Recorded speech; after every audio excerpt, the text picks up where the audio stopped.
Well, hello everybody. How are y'all doing? I'm Skybilz, and I'm going to be running some Star Fox Level 1 Warpless. I have alongside me Pitch01 for the ride. How are you doing today, Pitch? I'm doing great. I'm really excited for this. I do not speedrun this game, but I absolutely love it. So I'm just so hyped to be here watching you play this. All right, let's get started here. Pidge and I were talking about this beforehand. The timer actually doesn't hit start until the first boost. And the boost button is going to feel like second nature here. For those of you who are wondering as well, there are 4 control schemes, A, B, C, D. We're using control scheme A for this one. So if you want to use the same scheme I am, that's the one I'm going with today.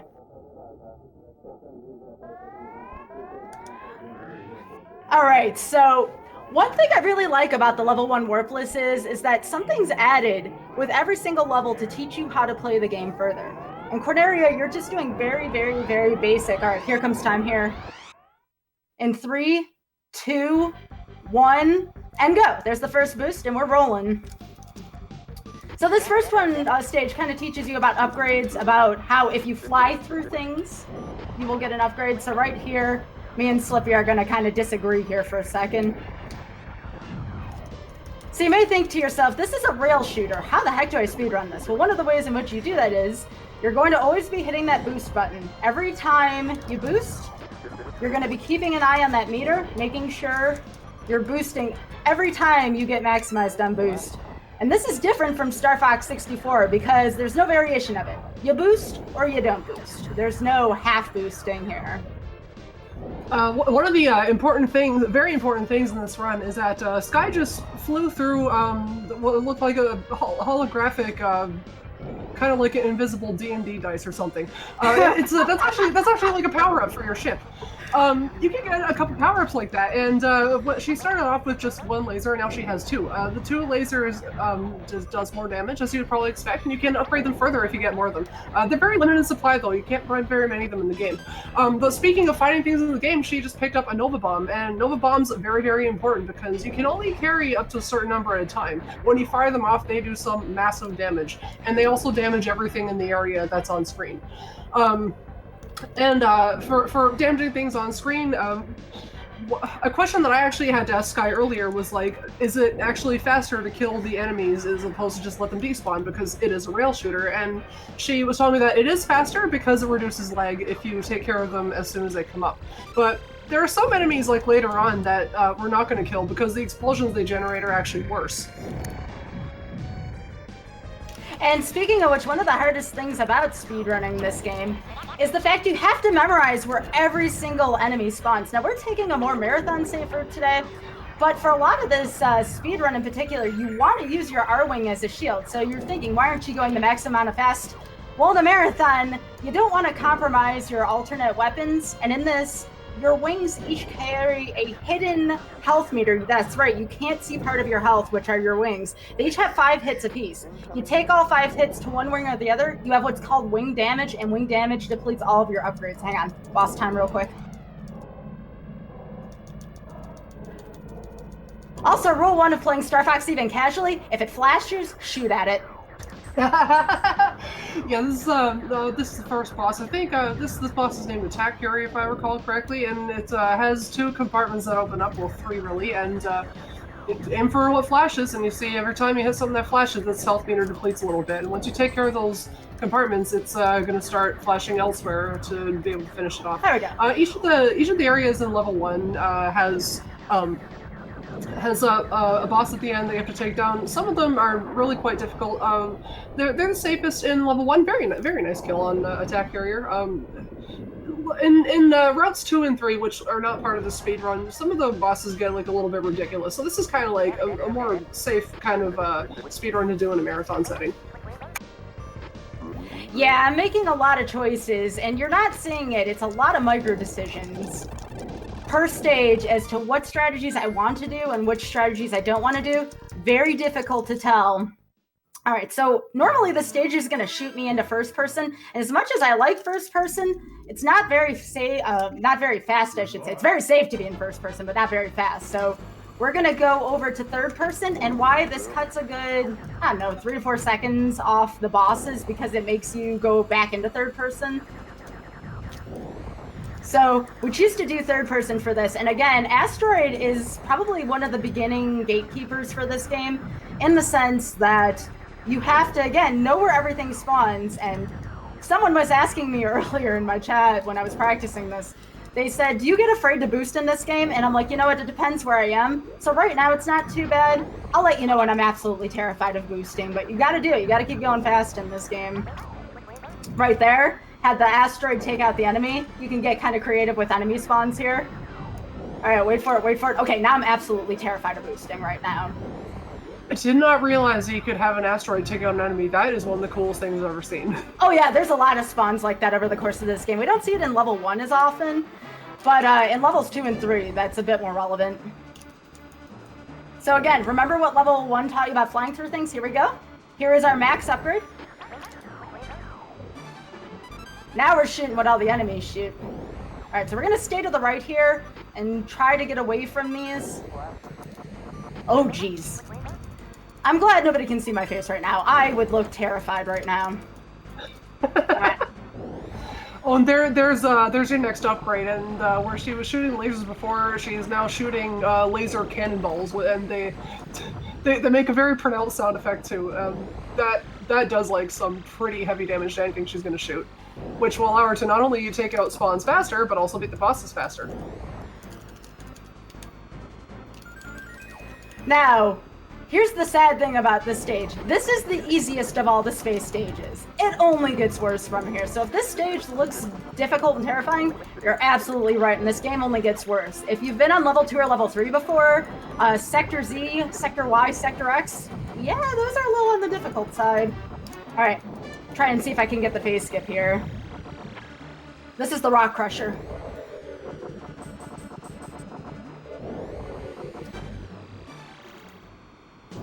Oh, just barely. That's okay.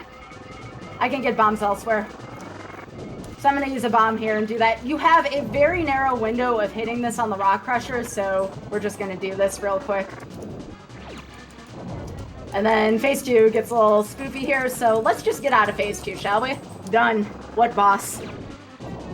Awesome. All right, no zoom out here because we already did that, so saved a little time there as well. I would definitely say this is one of the most difficult Star Fox games. Now, I haven't played as much of Zero and Assault, but of the earlier Star Fox games, this game is definitely tough, especially casually.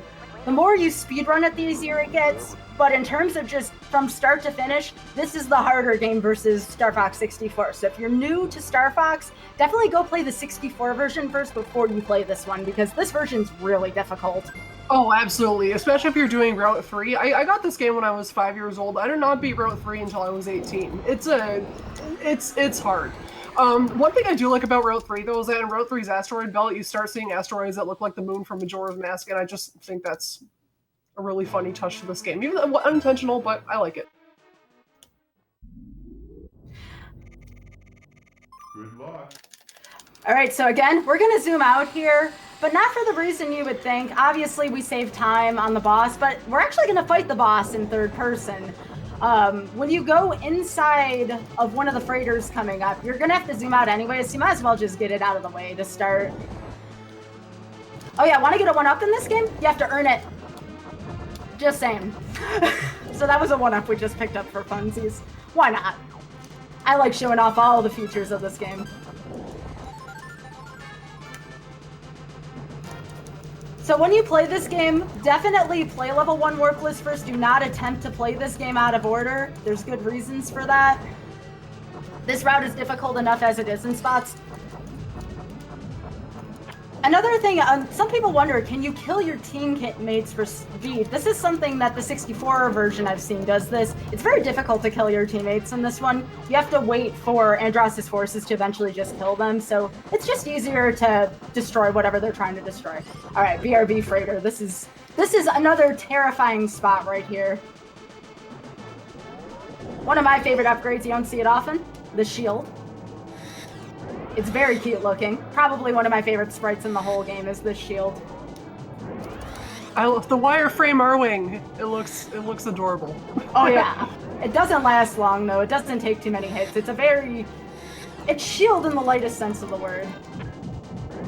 it makes it like that little dinky sound effect whenever you bunk into something with the shield on. This game is just I love this game and all the sound effects and all its music and all just like the lovely little things about it. All right, here we go. First checkpoint.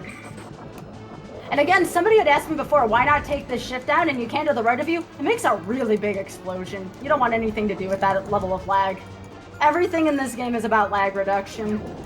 Yeah, like this giant Zeppelin-looking thing here is what I had in mind earlier when I was mentioning that there's something that like generally you want to kill everything on screen to reduce the lag, but not that. Never that. Don't do it. This game can be quite ridiculous with lag when it gets to an extreme point like that. So right there, that's when I absorbed the hit, just because it takes so much time to be able to go through that barrier. You just fly through it. You just save yourself a lot of time. Longest distance between 2 points is a straight line after all. All right, so right here I'm gonna be attempting freighter skip after this part. That was just a general hit, not a wing hit, which is good. So you're gonna wanna stay pressed up against the left here.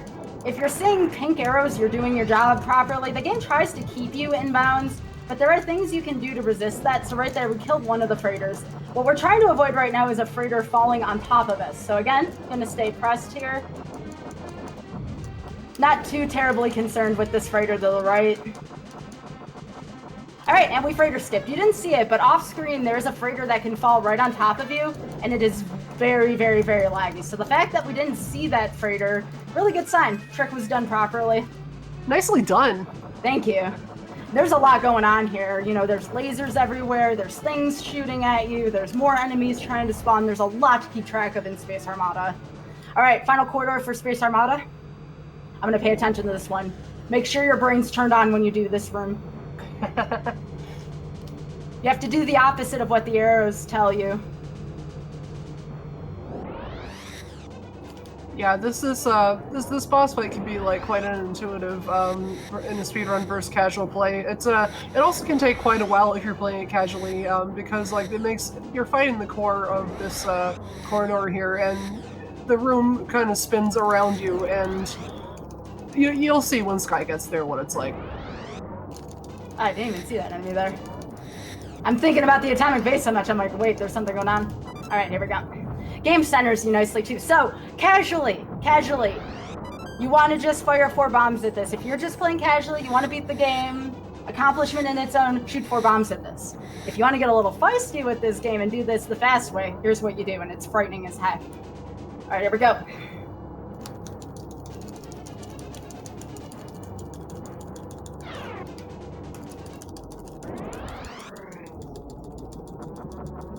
That was a really good atomic core, dang. Very efficient there. Not a lot of damage done to the wings there. That is a place where you can easily take wing damage. You're in tight corridors there. Wow, that was fantastic. Nicely done. Thanks. I'm pretty proud of how that one went. Yeah, you just nailed that like it was nothing. All right, so now next we're heading to Meteor. This is definitely the most difficult stage in level 1 because you're going at double speed in this level. It's like part of the gravity or something like that in the story. And you think we're still gonna boost with all that speed? You bet. We ain't holding back on the booster now. Let's keep going. My hands always shake before I go into this stage. This is tough. Tough boss, tough stage. All right, here we go. A lot of micromanaging in this stage. Good luck. I'm gonna be a little quiet for this stage.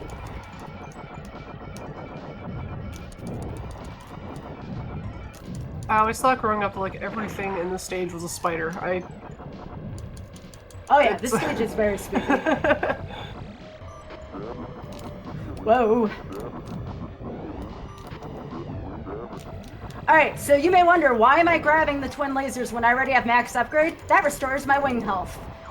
You're welcome. If you ever do want to try to hang on to your upgrades and not get wing damage, that's the way you do it. Yeah, taking wing damage is like Sky was mentioning earlier. It's awful. she was saying to me earlier that if you take wing damage, like you're better off resetting the level, just resetting than you are just like continuing to do the level. It's wing damage tilts your ship. It makes it harder to control. You lose any power up that you had, and it's just not a good time. Fun fact, I took wing damage against Andros in level 2 Warpless during a run. Still PB'd on a single laser in a tilted ship, but it's a little slower than it should have been.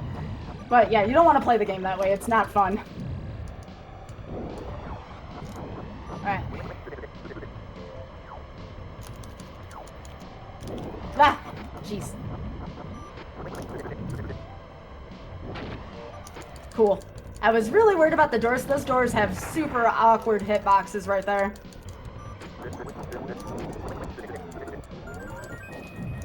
So when you barrel roll, you know, ha ha ha, put your memes here, you actually do shoot a little faster, and you'll see that a lot when I fight Andros proper.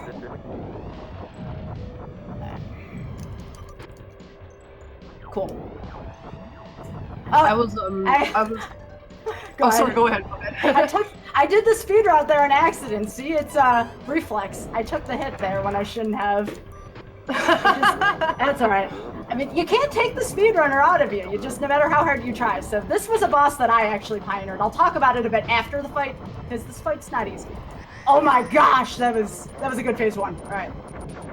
So I'm gonna try to fake the boss out here so I can get an easy interface here. Yep. Just go up. This is gonna be the first major reset barrier if you learn how to speedrun this game. Oh my gosh, this is textbook. So yeah, Pidge, look at the hitbox for these. This is a little bit silly. Yes. These are theoretical hitboxes. You know, can't explain to you how this is working. I love theoretical hitboxes. It's like a Smash Bros. Player. Yeah. We're in the land of make-believe right now where hitboxes make up their own rules. Ah, that was a really good boss for a marathon run, jeez. So, in order to push the phases on that boss, you have to shoot 3 different legs, and some legs get in the way of others, so they have to be 3 different legs, and you have to, like, get them all off their feet so the boss starts spinning. You have to do that twice, and then you have to get past the red leg phase, in which you get these fireballs just constantly shot at you. That was one of the best meteors I've had in a while. I'm really happy with the way that turned out. Awesome. All right, so now we have a 2-part Venom. This is the Venom Orbital to start. Another really heavy reset point because there's a lot of things that can lag in here, and we will stay in first-person perspective for this. If you're trying to get world record, don't do this. This is a bad example. We're gonna skip the Fantron phase skip only because you need to have all 5 Nova Bombs present for Fantron 2 on Venom's surface, and if you mess up the phase skip, it gets a little trickier than that. So we're gonna play it safe here, just kind of do marathon strats. So, again, the stage is all memory. You have to memorize where the spawns come in. It means the difference between losing, you know, up to 20 seconds on this level, and that's no exaggeration, even for a rail shooter. So like right here, you can lose several seconds if you let these go off. Those are like ticking time bombs there. All right, so one of them went off, but that wasn't so bad. Oh, where did that come from? All right. So if you go through that again, as learned, you get Nova Bombs for doing that. Another bullet section here. Oh yeah, if you thought this was hard the first time, now Slippy's in your way. And if you hit Slippy, you don't hit your enemies naturally. So this part's kind of aggravating with Slippy in the way. And unlike in Star Fox 64, you cannot shoot down your teammates. They don't take damage from your lasers. Oh, I wish. They very much get in my way. The only time I like my teammates is in Space Armada.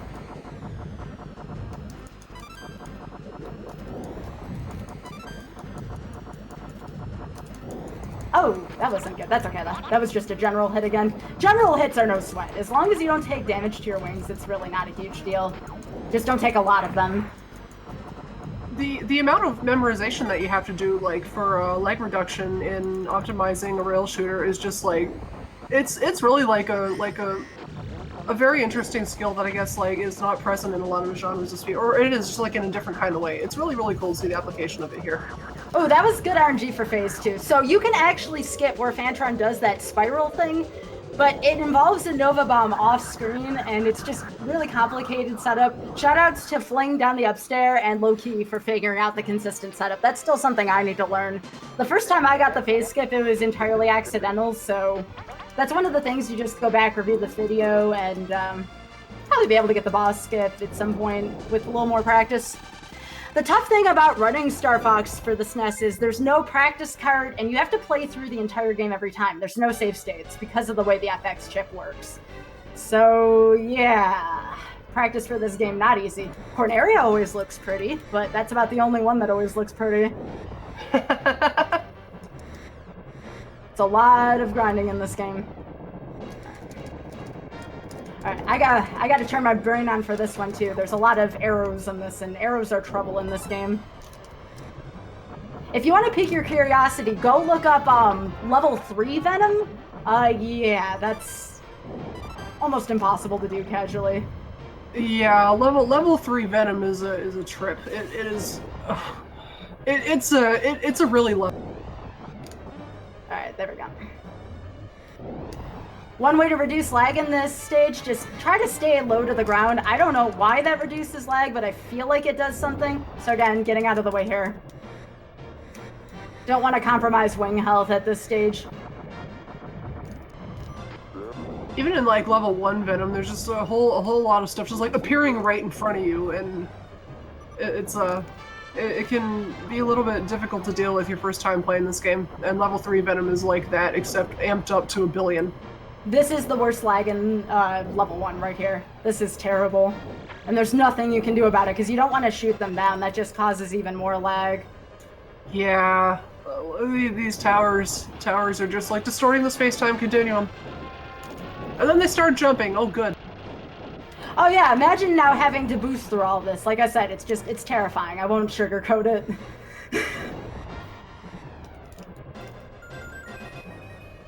Alright, so we don't have to get any more wing health since we got the one in Meteor. That was kind of a luxury that we didn't have to go and try to do that. You know, I was really happy when Super Smash Bros. Brawl was released in 2008, and one of the assist trophies was Andross, except it was Andross from this version of the game, and I was like the only one of my friends. I was the only one of my friends who knew what that was, and I was like popping off. Alright, that was a really smooth phase 1. Yeah, Fantron just won't go away. You know, you have Fantron in the orbital, then you have Fantron down here, and now you have Fantron phase 2, which is not pleasant.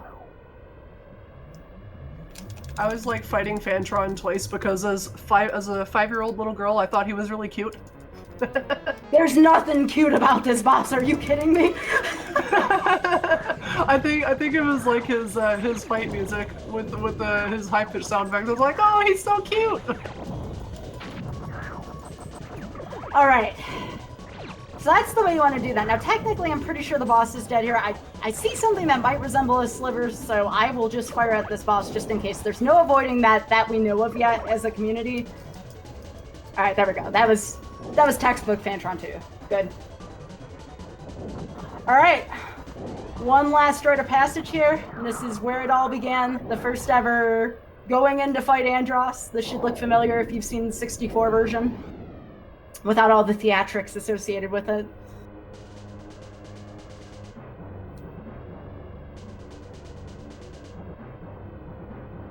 So this is Andross taunting you again. Nothing really changed. Yeah, except your dad doesn't appear here. Nope. Spoilers, that hasn't happened yet. However, in this game's opening cutscene, I always said that like when attack carrier's shooting down those 3 primitive-looking Arwings, I was like, that is definitely James, Peppy, and Pigma in those 3 ships. Alright, here we go. This is my favorite Andross of all time. I love the art, as Pidge was saying here. This is really cool. That hitbox, though. Ooh, almost got what we call the Holy Grail, which is getting that both eyes in 1 cycle. It's next to impossible. I don't think I've done it yet, but the world record may have that in 1 cycle. Yeah, that looked like it was really close. It was close. We'll know in a second, based on how many hits Andross takes. Alright, that was a really, really good Andross. Time coming up. I'll let you know. It's when we see this tunnel going out. This is a really nice run. I like how it turns out that Andros is just a cube. And time. Wow, that was probably the best run I've had all week. That was really, really, really exemplary. That was awesome. 2401. Nice. That's pretty good. That's like way underestimate. Yeah, I think I overdid the estimate a little bit. I'm like, oh, what if I die? Nah, we're good here. We're good to go.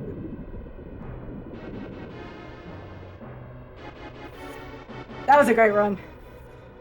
That was really cool. Thank you for having me on commentary. That was really fun. Oh, of course. Well, thanks for being here. And I hope you do pick this one up, Pidge. It's a really fun game. A lot of real little nitpicky things, but it's worth it. It's a lot of fun. I will get on this as soon as I'm done with SMRPG Randomizer. You're going to do level 3 first, right? Of course, I love level 3. I wanna go visit sector. I need my sector X sector Z music. That was good. And I want to thank everybody for being here again. This speedrun has always meant a lot to me. You know, most commonly you'll see me playing Mario games, but, you know, every now and then I like to go outside the boundaries. I'll do this, I'll do Castlevania.